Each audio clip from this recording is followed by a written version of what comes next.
So we looked at the challenges of emissions in terms of where we are headed, what would be the cost of mitigating them and their impacts. So challenge of emissions and impacts. Now the last part of this is the challenge of policy making.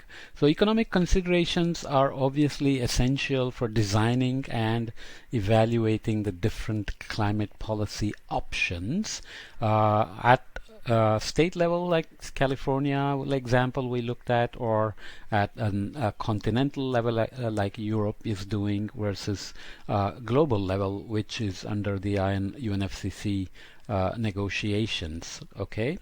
When do markets maximize social well-being? Usually it comes down to two options of policies. Let the market take care of things, or you put in regulations, what are called restraints and policing or some such thing. There is some economic theory that says when the competition is perfect, social markets tend to maximize social well-being, obviously. Depending on whether you are a fiscal conservative or a fiscal liberal, you obviously don't believe or believe a lot in the market forces.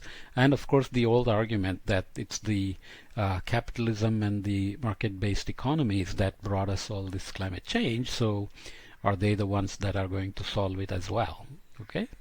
In the context of global climate change, two types of market failures reign supreme. I'm using the word of the author when I say reign supreme. Negative externalities, we will see what that means, and public goods. Okay? Negative externalities are things that you don't plan for, and they are not directly related to your activity, but they end up being part of the cost and benefit calculations. And public goods are those like non-market goods where the value is not clear. So economically, including them in a policy can be a challenge. Okay, so here is an example of externalities from the economicshelp.org. So you do things that cost you personally, like you buy gas for your car, or you buy a car itself because you want to drive to work, right? That's your personal life and you need it for your livelihood. But your activity has a negative externality, which is a cost to a third party, which means somebody who's not even related to you or associated with you in any way, a co-worker, personal friend, family, relative, nothing. It's just a third party. Okay. Why? Because everything you do here for going to your work, for your livelihood, actually creates pollution, which affects their health and everything else. There is a risk of accident. Often you're driving on the beltway. I've been banged from the rear twice, where people are texting or doing whatever, or you are flying around at 70, 80 kilometers per hour and suddenly you brake and somebody bangs you from the back. Actually, it's in miles per hour. And congestion, which is of course a health issue as well. So pretty much everything we do has a negative externality, as we saw.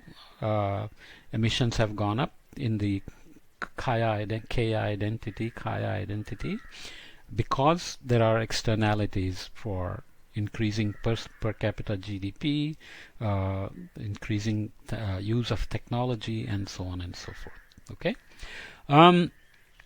In a public good, we look at non-excludable and non-rival kind of clauses. So if a good is public, it is defined as something that is non-excludable and non-rival.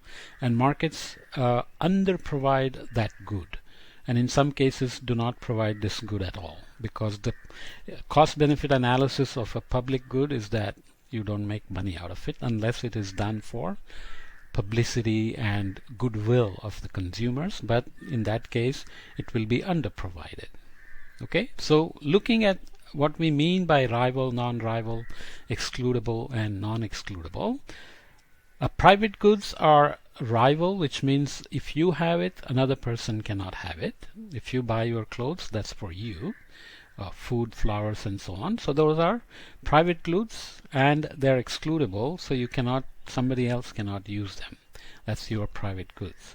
If they're non-excludable, then they become common goods, so they are common pools of resources like mines, fisheries, forests, etc.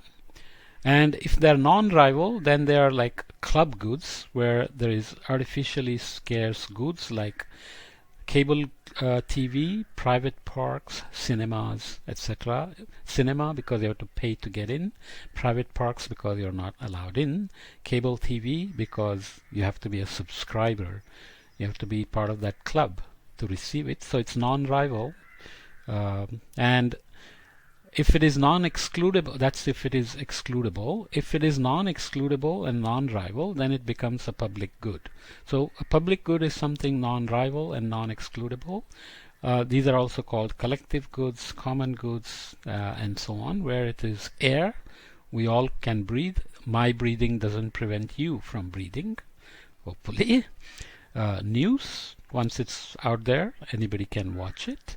Sunshine, anybody can take it, and so on. Okay, so that's just an example. So then climate change as a public good. Greenhouse gas reduction is not optimal because it has non-excludability. If I reduce emissions by driving less, eating less meat, everybody will benefit from that reduced emission, my contribution to reducing emissions. I cannot exclude other people from enjoying that benefit. Innovation like renewables can be non-rival, but if it is put out in the market and everybody can use it, then it is non-rival. So IP rights have to be imposed. Then investments generally become low because there is no guarantee of IP rights. Oftentimes the battle between the Trump administration and China focuses on these sorts of things about IP rights and trade balance, etc., but imposing tariffs, etc. But essentially it's about this non-rival clause, where you cannot guarantee that somebody else is not going to compete with you with your own innovation. And evolution says that cooperation essentially evolved because of this, because you can invent something to catch a fish when you are ancestral relative of human. Somebody can watch it and do it better than you and compete with you. But if you cooperate, then you can share the good. So there are these kinds of calculations involved, where cooperation evolves from, and whether everything is a zero-sum game or we can have non-zero-sum game. A book by Robert Wright called Non-Zero says that humans are non-zero species because Steve Jobs can build a computer and sell it to you. He makes money, but you use the computer to make money as well. So it depends on how the arrangements are made. So policies want to consider cost-benefit ratios when it comes to climate action. But climate change is a global problem, and calculating cost-benefit ratios is almost impossible, especially because benefits happen over a long time as well, in addition to being global. And benefits occur over a long time, so the present discounted value is important for all the benefits over time. Here is the example of the discount again. So if you assume 2%, 3%, 5%, and so on, the $1,000 that you invest today, the current discounted value, depending on the discount rate, would be down to $200 or $700. Okay, and the longer the time goes, the benefit is going to be discounted at a current, the discounted current value is going to be here. Okay, so you're discounting today, benefits accrue over time, but the discount rate decides what the current discounted value of your investment is.